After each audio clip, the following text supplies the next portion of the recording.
Welcome to Health Club with Julia. I'm your host, health coach, and registered dietitian, Julia Campagna. I'm on a mission to bridge the gap between looking your best and living your life to the fullest. After years of over dieting, struggling with disordered eating, and destroying my social life, I finally found how to reach my dream physique without sacrificing the things I love. Now I'm sharing all my strategies and education with you.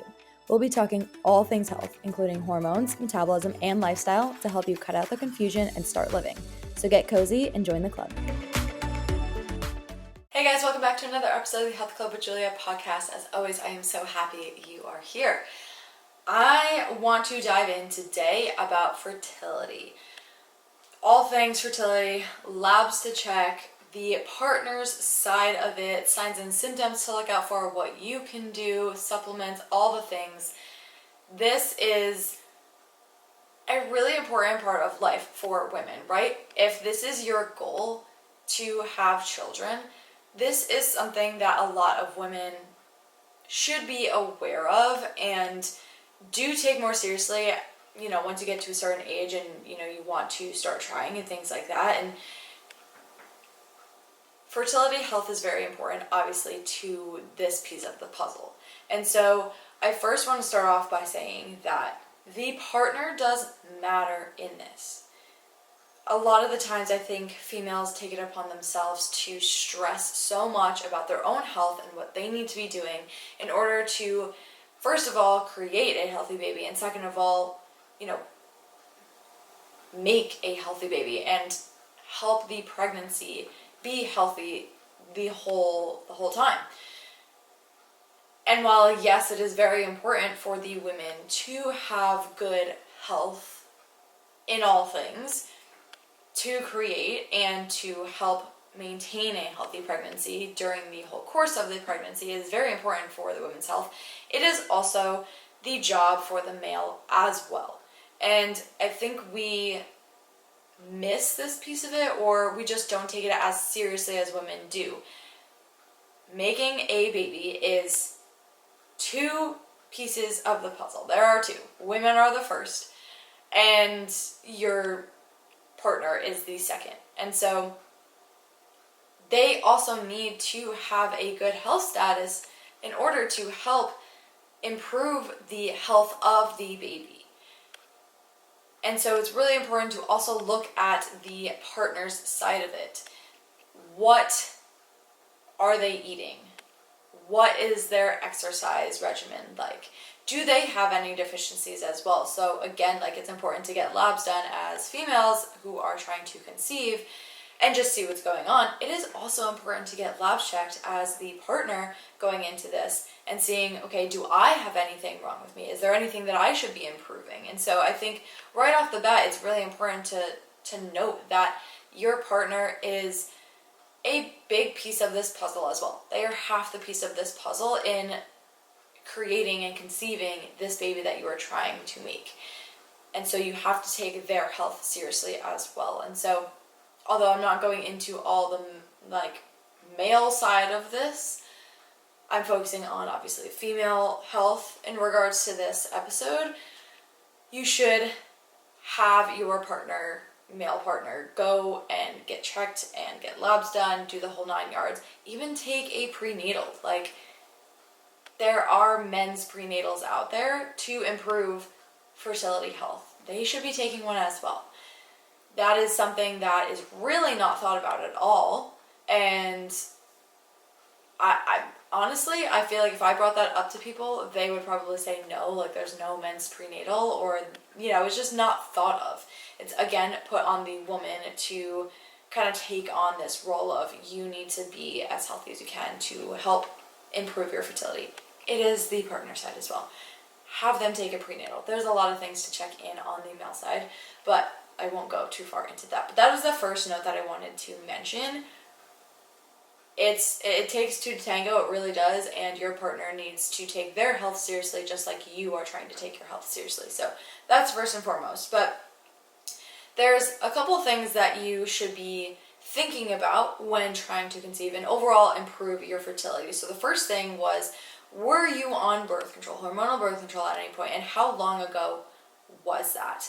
You need to support your body post-birth control. And I've done a full podcast on this, on how to support your body coming off of birth control. But you do need to support your body with that, because birth control does deplete a lot of things. It really just kind of flatlines our hormones. And so then your body has to kind of kickstart that whole process again. And there could be some hormonal imbalances coming off of it that you need to address, because if you don't, fertility rates might go down a little bit. So when were you last on it? I would even allow yourself like 6 months or so to really kind of try to improve your health status post hormonal birth control, because it can take some time to, again, reboot all this whole like reproductive system and female sex hormones post hormonal birth control to be able to conceive and have better fertility. So when was the last time you had it? Were you ever on it? And support your body post-birth control. Again, I do have a full podcast episode on this, on what to do to support your body coming off of birth control to help regulate it more efficiently once you're off of it. So go ahead and listen to that episode to learn more about that. I won't go too far into it on this episode, but it is very important to think about that. When was the last time? And understand what you need to do to support your body being off of it, or, if you are thinking of coming off of it even beforehand. So that's the first thing you should think of. Secondly is you want to learn how to track your cycle and understand your menstrual health. This is very important because we are only really fertile for about 6 days out of the entire month. So if you're just trying willy-nilly all the time and you're like, oh, I can't, it's not happening, it's not working, well, are you even in your fertile window? Do you even know where you're at in your cycle to make sure that you are doing it at the most optimal times? So that's number one. Also, number two is tracking your cycle is also important, just to note how the health of your menstrual cycle is. If you're not tracking, you might not notice signs and symptoms that are, red flags for you that you need to address. Whereas if you are tracking and monitoring your cycle, you can pick up on different trends and different symptoms that may not be super normal, and you may need to address those things. So it's twofold there why we want to do this, but you really need to learn how to track your cycle and understand your menstrual health. In terms of menstrual health, we need to understand that, like I said, there's only really 6 days of your fertile window that are the best optimal time to conceive, and you'll have the best percentage success rate, I should say, during those times. So when are they? They are during ovulation. That is different for everyone, but typically speaking, it could be anywhere from day 14 or so to 18 being the most fertile windows. But again, this is going to vary, and again, this is where it comes in handy to track your cycle to know when your fertile window is. We go through all of our phases: our menstrual phase, our follicular phase, ovulatory phase, luteal phase. You should know all of those phases to understand your menstrual health and the changes that your body goes through, and also when to, be trying more, what is most optimal for you. Learn how to track your cycle. Again, I have another podcast episode on this, but basically you can do this old school pen and paper, but nowadays there are tons of different apps that help to track your cycle and locate where you're at. I use Natural Cycles. That's the app that I use, and technically it is a quote unquote birth control. It does tell you when your fertile windows are, but it does help you track your cycle. So with this, it's really easy. Use a thermometer, take your basal body temperature. That is probably the most important thing when tracking your cycle. You need to be taking your temperature on a daily. If you have an Oura Ring, it automatically does track your temperature, and it does sync to Natural Cycles. If you're using a different app, I don't think it syncs to any other app, but there are other apps like Flow, I know is one. There's tons. But I would either do old school pen and paper and write down when you get your period, that kind of stuff. I think apps are a little bit more efficient because you can log symptoms. At least the one that I use, Natural Cycles, you can log symptoms that you're experiencing. It will tell you when to take an LH test, which is really important to help us locate when our fertile window is and when we're ovulating. It just has everything in a graph, so you can always look back at it. It has a line graph. It has a whole calendar with all your previous, temperatures in there. It tells you a lot about like cervical mucus, which is also a helpful tool to track when locating your ovulation period and your fertile window. So it's a really cool tool to use, but learn how to track your cycle so that you know when is the best time for you to be trying and like giving it your all during that time. So those are the first two things I would ask yourself, or not even ask yourself, but just pay attention to. What the hormonal birth control situation is like, when you were last on it, what you need to do to support that. And secondly, one, just understanding your menstrual health. Even if you are not trying to conceive right now, women should learn their menstrual health. It is vital for us, and unfortunately not really taught to us as we are younger and like in high school health ed classes and things like that. It's not really gone into too much detail, which is really unfortunate because it is such a huge part of our lives. We should be paying more attention to that, but regardless, it is very important for you to learn that if you have not yet, and if you are trying to conceive and you are trying to improve your fertility health, definitely understand more about your menstrual health and learn to track your cycle. So those are the first few things that I would say you definitely want to pay attention to, understand, learn more about, ask yourself to better be aware of fertility and where you're at currently. Now, I want to go over other things to pay attention to in terms of your health status. So I think the first and foremost one, which is pretty standard, is, do you have balanced hormones? What is your hormone status like? Do you have irregular periods? Are they super heavy? Do you spot randomly throughout your cycle? Are they short cycles, long cycles?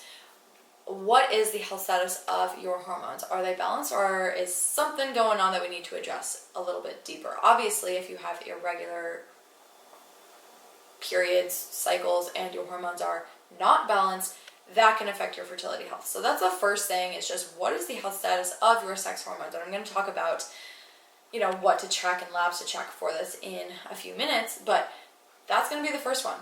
And you don't even necessarily need, you should get labs done, and I will talk about this in a minute, but you can even know if your hormones are balanced or not just simply by being in tune with your body. Your body will tell you if things are off or not. Like I said, do you have really long cycles? Are your cycles like 40 plus days long? And I'm not talking about your bleed, I'm talking about your whole cycle, follicular phase, ovulation, luteal, menstrual phase. If all of that together is 40 plus days long, that's a long cycle. So are they long? Are they short? Your actual menstrual cycle, your bleed, is that long or short? Is it heavy? Like I said, spotting randomly. There's a lot of different things that your body could be telling you that something is often not balanced with your hormones. So first thing to pay attention to is, what is even the health status of my hormones? Second thing is, what is your liver health like? Are you going to the bathroom regularly? Are you able to detox? Basically, the best way to kind of locate this, number one would be obviously get some liver tests done, but also one that does not involve testing is simply, what are your bowel movements like? Our best detoxification is through urine, sweat, and going number two, go and poop. We need to be pooping daily. That helps us to excrete excess hormones so that they're not recirculating into the body and causing havoc and messing things up inside. So what is your liver status like? Pay attention to that. Do you need to improve anything? Are you constipated? Have diarrhea? Have pain with going to the bathroom? There's a lot of things that you can pay attention to here, but you really want to see what is your liver health like.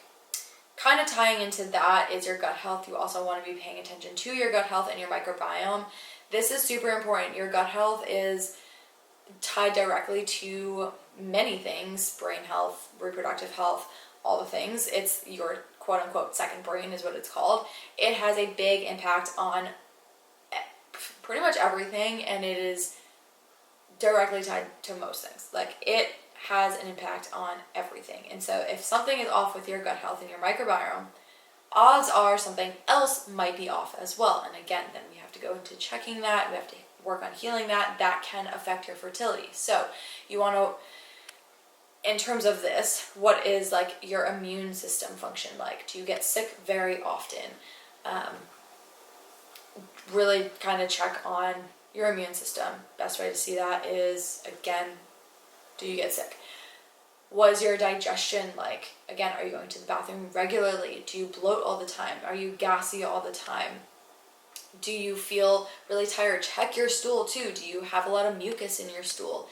That can help locate if there's like an absorption problem, an absorption of nutrients. If there's something wrong with the way that you're absorbing nutrients, that definitely can impact your fertility, because your body's not absorbing the nutrients that it needs to perform the best that it can. So absorption is a really big one. And again, look at your stool for that. Is there something going on with your stool? Digestion, absorption, you can tell a lot with your stool and the look of it. Again, mucus, is there any food that's still in your stool? So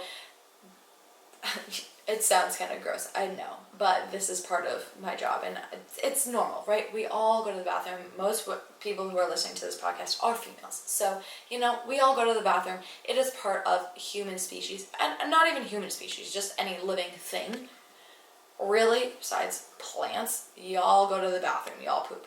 So check it, see if there's anything wrong or abnormal with your stool, and you can really kind of tell if there's an absorption or a digestive problem there. But again, with digestion, you can check with that with bloating, gas, pain, abdominal pain, cramping, anything like that going on. But the immune system function and overall, hormone balance as well, that could be a byproduct of your gut health. But you really want to check in with your gut health microbiome, see what's going on, and I'll talk about tests that you can get done for that as well in a minute here. But another thing you want to pay attention to is your intake. Are you having adequate intake? We need an adequate intake to help with our fertility. I'm going to dive more into this in a minute. Not going to touch too much on that right now. We'll go into that more. Another thing you want to pay attention to is your stress levels. If you're stressed out all the time, that's going to take away from your reproductive health and impact your fertility. I know, I say this all the time. I think I mention stress in almost every single podcast I have ever created, but that is because it is so big. And again, as I've mentioned in other podcasts, yes, a stress response is necessary for us. We need a stress response. Stress is not inherently bad. What is bad is if we are chronically stressed all the time, and then it leads to other negative things happening inside of our body. So pay attention to your stress levels. If you are stressed out all the time, overwhelmed all the time, you really need to pay attention to that and work on stress management tools and nervous system regulation tools that are effective. Yoga, meditation, journaling, breath work, all very good, effective tools to use for stress management. You need to let your body feel safe in order to improve your fertility. Best way to do that is to stress less. So figure out if you are like normal stressed, where a situation comes up and you get stressed, or if you are like, oh my god, I'm stressed out all the time, I'm overwhelmed, I feel tense all the time. There's a difference between the two. So first of all, analyze what your stress levels are like, and then adjust accordingly and work on your stress levels if you need to. Huge one in terms of fertility health. Another thing to pay attention to, your blood sugar balance. Do you have high spikes and low drops in your blood sugar? Blood sugar can definitely impact your fertility health, especially for somebody with maybe PCOS, or you have diabetes. This is going to be most important for specific people, but in general, it's also important for general health. So in terms of blood sugar balance, what we want to do mostly, number one, is no naked carbs. What I mean by that is don't have just the carb source by itself. Like, don't just go and have, a bowl of carbs without anything in it. You're going to have a higher blood sugar spike than if you pair that with a protein, a fat, or a fiber. That is going to help stabilize that blood sugar spike so it's not so super high and then drops off super low. So no naked carbs, number one. Number two, don't skip out on meals. Skipping meals can cause blood sugar imbalances to occur. We don't want that, so don't skip out on your meals either. Those are two really big important ones with blood sugar balance. So make sure that you are working on those things. Again, especially if you are somebody who has PCOS or who has diabetes, this is going to be more important for you, but again, super important for general population as well. Then another thing to pay attention to is your mineral balance. this is for like overall functioning. Like obviously we need to have proper vitamins and minerals to help create a good environment inside to help improve our fertility. A proper mineral balance does help to create energy. It helps to create and produce our hormones. So we really need to make sure that our minerals are in balance. Our sodium, potassium, magnesium, all those things, we need to make sure that we have balance with our minerals, because it does help with things like hormones, energy, all the things that we need for fertility.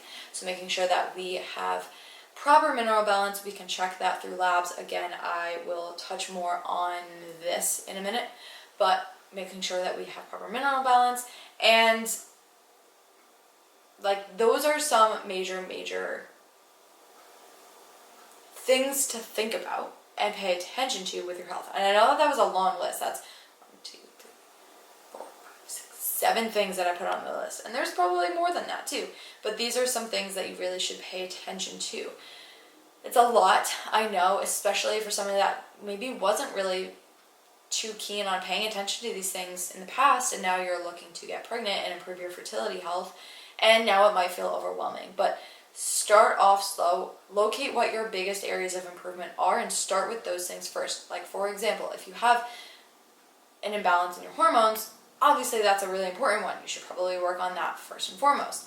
But I would choose a few that really need help, if anything at all, and really focus on those things. So analyze where you're at, what needs the most support right now, and focus on those things to help.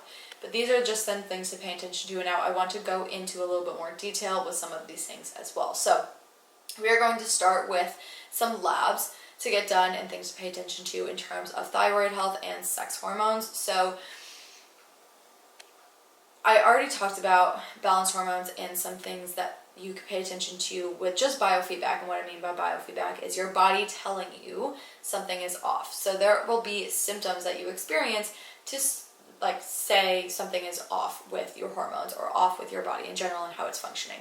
But take that a step further and do get labs done to see on a fundamental level, like actually comprehensively, what is going on with your hormones. So you should definitely, if you are looking to improve your fertility, check your thyroid, check your sex hormones. Healthy progesterone and estrogen are very important, and low progesterone can affect your thyroid function. And thyroid function is also very important for fertility health. Like those two things, sex hormones and thyroid, are foundational. They need to be in balance. They need to be working properly to have proper fertility health. Progesterone and estrogen are your two main sex hormones when it comes to reproductive health. That's probably the two that you have heard the most. There's also FSH, which is follicular stimulating hormone, and LH, luteinizing hormone, and they are very crucial with the whole menstrual cycle as well and fertility. But your two main ones are going to be progesterone and estrogen. These again are the ones that you probably hear most because they are just so important. You need to be making sure that you are getting those checked, seeing what's going on with those, and then coming up with a plan if there's anything wrong with them, off with those levels, to support those levels and get them into a optimal range. Now, like I said, low progesterone can affect your thyroid function as well. Thyroid is also very important. It is in charge of a lot of different functions of our body. Our metabolism, it goes hand in hand with sex hormones and the functionality of those, and fertility. So you need to be making sure that you are checking that as well. Super important that you're doing both of those. There are a couple of ways that you can get tested. One is serum test, which is just a blood test. You go into your Quest or LabCorp or wherever, your doctor's office, and you get some blood work done. That is number one. Serum tests are great to start off with. However, I would even take that a step further if you are really trying to improve your fertility health. If you need more comprehensive tests than just blood work, you can do option number 2, which is a Dutch test. Again, serum labs are not a bad place to start, but some people might need to take that a step further and really see on a comprehensive level what's going on. And honestly, I mean, if your serum labs look 100% okay, fine. But I do think that it is awesome to take that a step further. No matter who you are, getting comprehensive labs and tests are really, I mean, they're comprehensive. They're really great to have. So you can do what's called a Dutch test. This is very comprehensive with your sex hormones. Also shows a bit of your thyroid as well. And it's, like I said, a million times, it's just more comprehensive. It's going to tell you the breakdown of your metabolites and how you're metabolizing your estrogens, your methylation. Like, it's going to go really deep into certain things. It also shows you your cortisol, so you get that in a Dutch test. It just shows you a lot more than a serum test can show. But those are going to be your two options. You can always go into your doctor. Now, I know that some doctors are a little bit weary with running tests, and to be honest, I don't know why. I don't think there's ever any negative effect from getting testing done. Everyone should get their tests done or your labs done at least yearly. At least annually you should get them done, if not every 6 months, just to check up, see what's going on with your body. I don't know why some doctors give pushback, but if you are, wanting to take this more seriously and improve your fertility health, especially if you have fertility issues, the doctor should never say that there's anything wrong with getting tests done. But if you are just generally looking to get tests done, you want to try to conceive in the near future, and you're like, you know what, I want to see where I'm at, definitely talk to your doctor and see if they can run some labs for you. I'm going to give you some labs here in a minute that you can ask for that will be beneficial for your fertility health. Now, again, if they give pushback, try to go to somebody else or see another practitioner. Myself, I can order labs for you, so I do that with clients, and some clients, their doctors do give pushback, and so I will order them for them. So you will find somebody who can run them for you. Hopefully your primary can do that and not give you any issues, but there will be somebody that will do that for you. So just find the right person.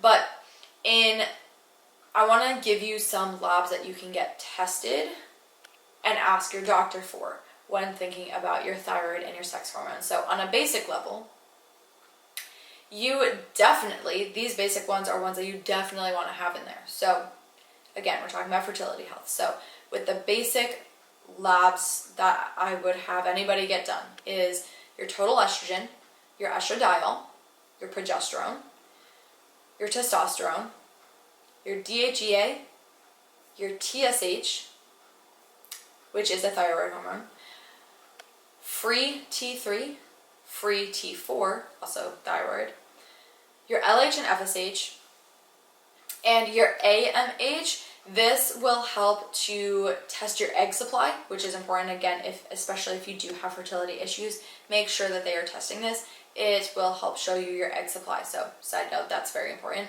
And also vitamin D.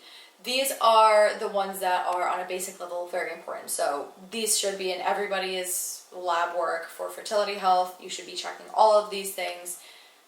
These are ones that you need to ask for. And if they are not on them, you need to say, put these on there. Please and thank you. Okay.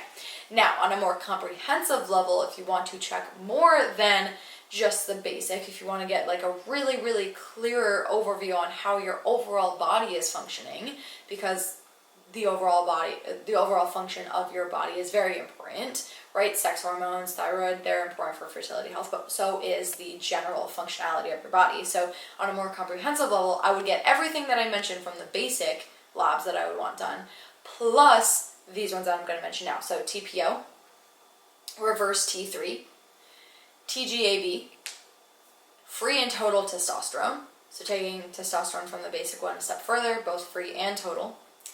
Your prolactin, your CBC, which is a complete blood count, so just checking how your blood is working. Your CMP, which is a complete metabolic panel, so checking in with your metabolic health. You want to get your A1C done. Check, if any diabetes, pre-diabetes, want to check on that. You want to get your insulin done, kind of goes hand in hand with A1C. You want to get your CRP, which is a good marker of inflammation. So is there any inflammation going on in your body? Inflammation can definitely impact your fertility. So make sure you're getting that checked. You want to do a lipid panel. So what is your cholesterol like? Triglycerides, HDL, LDL, cholesterol ratios. We want to check all of that. You want to check your ferritin and your iron. and then you would also want to check your vitamin B. So that's a lot of tests that I just gave, basic and comprehensive. And if you want to do both, I would definitely do both. For anybody that's like, what